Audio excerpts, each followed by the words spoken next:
Hello అండి, అందరికీ నమస్కారం.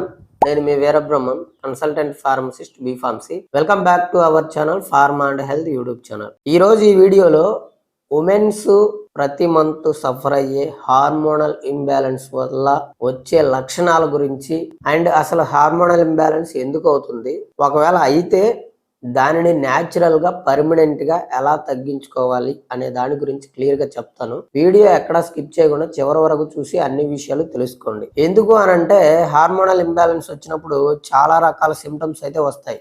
ఇవిగో ఇలా ఉంటాయి సిమ్టమ్స్. సో వీటికి చాలా మంది మహిళలు ఏం చేస్తున్నారంటే every month OTC medications use చేసుకొని టెంపరీగా తగ్గించుకుంటున్నారు.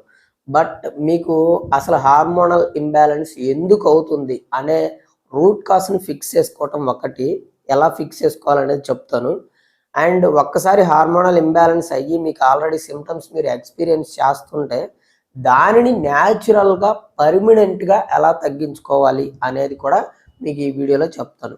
మీరు చేయాల్సిందల్లా వీడియో స్కిప్ చేయకుండా చివరి వరకు చూడటమే.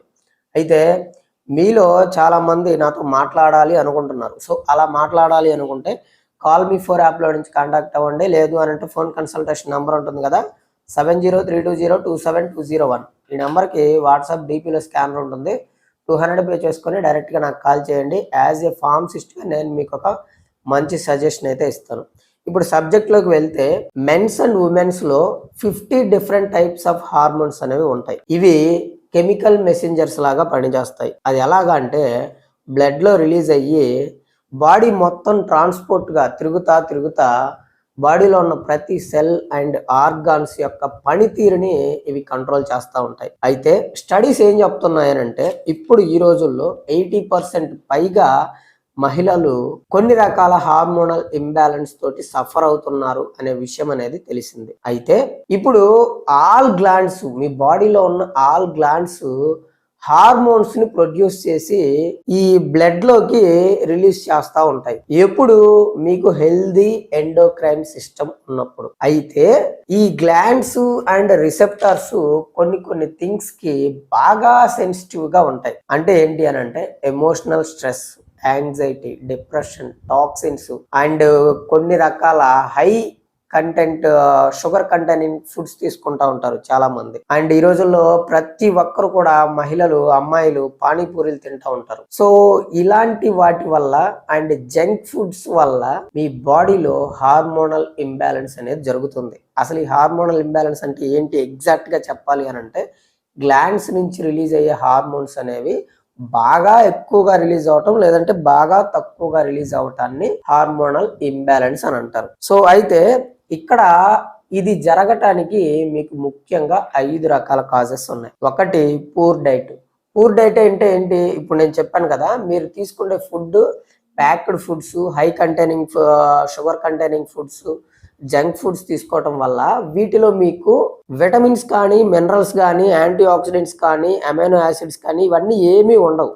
సో దాని కారణంగా మీకు ఏమవుతుంది అని అంటే మీ బాడీలో ఈస్ట్రోజన్ లెవెల్స్ బాగా పెరిగిపోతాయి. సో దానివల్ల మెటబాలిజం తగ్గిపోయి మీరు బాడీ వెయిట్ గెయిన్ అయిపోతారు. సో అలా అవ్వటం వల్ల ఈస్ట్రోజన్ లెవెల్స్ బాగా పెరిగిపోవటం వల్ల లివర్ యొక్క డీటాక్సిఫైయింగ్ కెపాసిటీ కూడా, ఎబిలిటీ కూడా తగ్గిపోతుంది. అండ్ ఈ పిఎంఎస్ సిమ్టమ్స్ కూడా వస్తా ఉంటాయి అన్నమాట. సో కాబట్టి మీరు పూర్ డైట్ కాకుండా హెల్దీ డైట్ తీసుకోవటం వల్ల ఈ హార్మోనల్ ఇంబ్యాలెన్స్ అనేది అవ్వకుండా ఉంటుంది. రెండవది క్రానిక్ స్ట్రెస్. చాలా మంది ప్రతి ఒక్క చిన్న విషయానికి అమ్మాయిలు బాగా ఆలోచన చేస్తూ ఉంటారు. మహిళలు ఎక్కువగా థింక్ చేయటం వల్ల మీ బాడీలో కార్టిసాల్ అనే స్ట్రెస్ హార్మోన్ లెవెల్స్ బాగా ఇంక్రీజ్ అయిపోతాయి. సో దాని కారణంగా ఈ మిగతా హార్మోన్స్ ఏవైతే ఉన్నాయో వాటిని ఇంబ్యాలెన్స్ చేస్తుంది. సో దానివల్ల మీకు ఈ హార్మోనల్ ఇంబ్యాలెన్స్ అనేది జరుగుతుంది. మూడవది ఎండోక్రైన్ డిస్రప్టర్స్. అంటే ఏంటి అని అంటే చాలా మంది ఇప్పుడు మనము వాటర్ తాగే బాటిల్స్ కానివ్వండి, వాటర్ క్యారీ చేసే క్యాన్స్ కానివ్వండి, వాటర్ క్యాన్స్, వీటిల్లో బిస్ఫెనాల్ ఏ అనే ఒక కెమికల్ కాంపౌండ్ వేసి వాటిని మ్యానుఫ్యాక్చరింగ్ చేస్తున్నారు. సో ఆ కెమికల్ కాంపౌండ్ వల్ల మగవాళ్ళలో అయితే టెస్టోస్టెరాన్ హార్మోన్ లెవెల్స్ తగ్గిపోతున్నాయి, ఆడవాళ్ళలో అయితే టోటల్ హార్మోనల్ ఇంబ్యాలెన్స్ అనేది జరుగుతుంది. కాబట్టి మీరు ప్లాస్టిక్ బాటిల్స్ కానీ, మీ ఇంట్లో ప్లాస్టిక్ క్యాన్స్ కానీ రీప్లేస్ చేసుకొని ఇత్తడి బిందెలు కానీ, లేదంటే స్టీల్ క్యాన్స్ కానీ, స్టీల్ బాటిల్స్ లో కానీ వాటర్ క్యారీ చేయడం కానీ స్టోర్ చేయడం కానీ చేసుకోండి. అమ్మాయిలు మేకప్స్ వేసుకుంటూ ఉంటారు. ఆ మేకప్స్ వల్ల, ఫ్రాగ్రెన్సెస్ వల్ల అండ్ హెయిర్ కేర్ ప్రొడక్ట్స్ వల్ల, ఇలాంటి వాటి వల్ల కూడా మీకు హార్మోనల్ ఇంబ్యాలెన్స్ అనేది జరుగుతుంది. అండ్ తర్వాత నాలుగోది high body fat. Body fat ఎక్కువ ఉన్నప్పుడు మీకు మల్టిపుల్ హార్మోనల్ ఇంబ్యాలెన్స్ జరిగే అవకాశం ఉంటుంది. ఐదవది మెడికేషన్స్. చాలా మంది మహిళలు ఎక్కువగా ఓరల్ కాంట్రాసెప్టివ్ పిల్స్ యూస్ చేస్తా ఉన్నారు. సో దాని కారణంగా హార్మోనల్ ఇంబ్యాలెన్స్ జరుగుతుంది. అండ్ యాంటీ డిప్రెసెంట్ మెడికేషన్స్ కూడా యూస్ చేస్తున్నారు స్ట్రెస్ తగ్గించుకోవడం కోసం. సో వాటి వల్ల హార్మోనల్ ఇంబ్యాలెన్స్ జరుగుతుంది. ఈ 5 రకాలు హార్మోనల్ ఇంబ్యాలెన్స్ జరగడానికి మెయిన్ రూట్ కాజెస్. వీటిని డైరెక్ట్ గా ఫిక్స్ చేసుకుంటే మీకు అసలు హార్మోనల్ ఇంబ్యాలెన్స్ జరగదు. అండ్ ఆ ప్రాబ్లమ్స్ గురించి మీరు ఆ సిమ్టమ్స్ గురించి భయపడాల్సిన పని లేదు. అయితే ఇవన్నీ కాదు, హార్మోనల్ ఇంబ్యాలెన్స్ అయింది, మీరు ఆల్రెడీ సిమ్టమ్స్ తోటి సఫర్ అవుతున్నారు, ఎక్స్పీరియన్స్ చేస్తున్నారు అనుకోండి, అప్పుడు మీకు న్యాచురల్ గా తగ్గించుకోవడానికి 4 రకాల న్యూట్రియన్స్ ఉన్నాయి. ఫస్ట్ ఏంటి అని అంటే విటమిన్ ఈ. విటమిన్ ఈ అనేది మనకి డైలీ రిక్వైర్మెంట్ గా 15 మిల్లీగ్రామ్స్ కావాల్సి ఉంటుంది. ఎవరైతే హార్మోనల్ ఇంబ్యాలెన్స్ వచ్చి ఈ సిమ్టమ్స్, ఇందాక నేను చెప్పిన సిమ్టమ్స్ ని ఎక్స్పీరియన్స్ చేస్తా ఉంటారో వాళ్ళు విటమిన్ ఈ రిచ్ ఫుడ్స్ ఎక్కువగా తీసుకోవడం కానీ, లేదు అని అంటే ఒక 1 మంత్ రెగ్యులర్ గా vitamin E capsule like Evion 400 అనే క్యాప్సూల్ ని 1 మంత్ రెగ్యులర్ గా తీసుకోవటం వల్ల అది ఏం చేస్తుంది అని అంటే మీ బ్రెయిన్ లో ఉన్న మాస్టర్ గ్లాండ్ అనేటువంటి పిట్యూటరీ గ్లాండ్ ని కంట్రోల్ చేస్తుంది.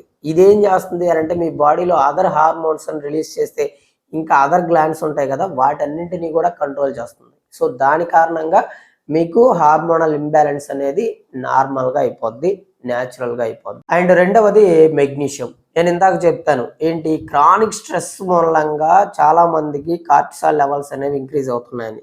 ఈ మెగ్నీషియం తీసుకోవటం వల్ల, మెగ్నీషియంలో కూడా ముఖ్యంగా మెగ్నీషియం గ్లైసినేట్ అనేది చాలా అంటే చాలా బాగా యూజ్ అవుతుంది. సో దానిని తీసుకోవటం వల్ల మీ బాడీలో కార్టిసాల్ లెవెల్స్ అనేవి ఎప్పుడు నార్మల్గా ఉంచడానికి ఇది పనిచేస్తుంది. చాలా మందికి ఏమవుతుంది అని అంటే నైట్ 9-10కి పడుకున్న తర్వాత ఎర్లీ మార్నింగ్ 3 or 2కే మెలకు వస్తుంది, తర్వాత అస్సలు నిద్ర పట్టట్లేదు. దానికి కారణం ఏంటి, కార్టిసాల్ లెవెల్స్ బాగా ఇంక్రీజ్ అవ్వడం. అదే మెగ్నీషియం యూస్ చేయడం వల్ల మీకు దాన్ని నార్మల్గా ఉంచి నిద్ర బాగా వస్తుంది అండ్ బాడీ మార్నింగ్ మీరు లేచేటప్పటికి రీఫ్రెష్గా ఉంటుంది. సో స్ట్రెస్ అనేది మీరు అసలు ఫీల్ అవ్వరు. సో దాని కారణంగా హార్మోనల్ ఇంబ్యాలెన్స్ అనేది రాకుండా ఉంటుంది. మూడవది డిమ్ అంటే డైఇండోలమైన్ మీథేన్ అని అంటే ఇది ఎక్కువగా మీకు ఈస్ట్రోజన్ లెవెల్స్ ని బ్యాలెన్స్ చేయడానికి పనిచేస్తుంది. ఎప్పుడైతే మీ బాడీలో out of estrogen balance levels అయితే ఉంటాయో it can lead to very very severe risk factors అనేవి ఉంటాయి. అంటే ఏంటి, బ్రెస్ట్ క్యాన్సర్ రావటం, ఓవరియన్ సిస్ట్స్ రావటం, మీకు ఇన్ఫెర్టిలిటీ సమస్యలు రావటం. ఇలాంటి సమస్యలన్నీ ఎందుకు వస్తాయి అని అంటే మీ బాడీలో ఈస్ట్రోజన్ లెవెల్స్ అనేవి బ్యాలెన్సింగ్ గా లేకపోవటం వల్ల వస్తాయి. సో దాన్ని కంట్రోల్ చేయడానికి ఈ డిమ్ అనేది పనిచేస్తుంది. అండ్ ఇది యాంటీ ఆక్సిడెంట్ లాగా కూడా పనిచేస్తుంది. అండ్ వన్ మోర్ థింగ్ ఏంటంటే ఎవరికైతే pimples, A C N E, oily skin, dry skin అలాంటి ప్రాబ్లమ్స్ ఉంటాయో అలాంటి వాళ్ళకు కూడా ఈ డిమ్ అనేది చాలా బాగా యూజ్ అవుతుంది. అండ్ ఫైనల్ గా విటమిన్ డి. విటమిన్ డిని సన్షైన్ విటమిన్ అని కూడా అంటారు. ఈ రోజున 100 మంది మహిళలని టెస్ట్ చేస్తే వాళ్ళలో 99 మంది మహిళలు విటమిన్ డి తోటి డెఫిషియన్సీ తోటి బాధపడుతున్నారు. కానీ అది వాళ్ళకు కూడా తెలియదు. ఎందుకంటే మహిళలు ఎవ్వరు కూడా సన్ కి ఎక్స్పోజ్ అవ్వరు and vitamin D rich foods తీసుకోరు. సో దాని కారణంగా ఏమవుతుంది, ఎముకల్లో కాల్షియం తగ్గుతుంది, ఎముకల డెన్సిటీ తగ్గిపోతుంది అండ్ ఇమ్యూనిటీ సిస్టమ్ పవర్ తగ్గిపోతుంది మెయిన్ గా. సో దాని కారణంగా మీకు ఈ హార్మోనల్ ఇంబ్యాలెన్స్ అనేది జరగదు. కాబట్టి మీరు ఎప్పుడు కూడా విటమిన్ డిని సఫిషియంట్ గా ఉంచుకోవాలి. అంటే ఎంత, 50 వరకు ఉంచుకోవాలి.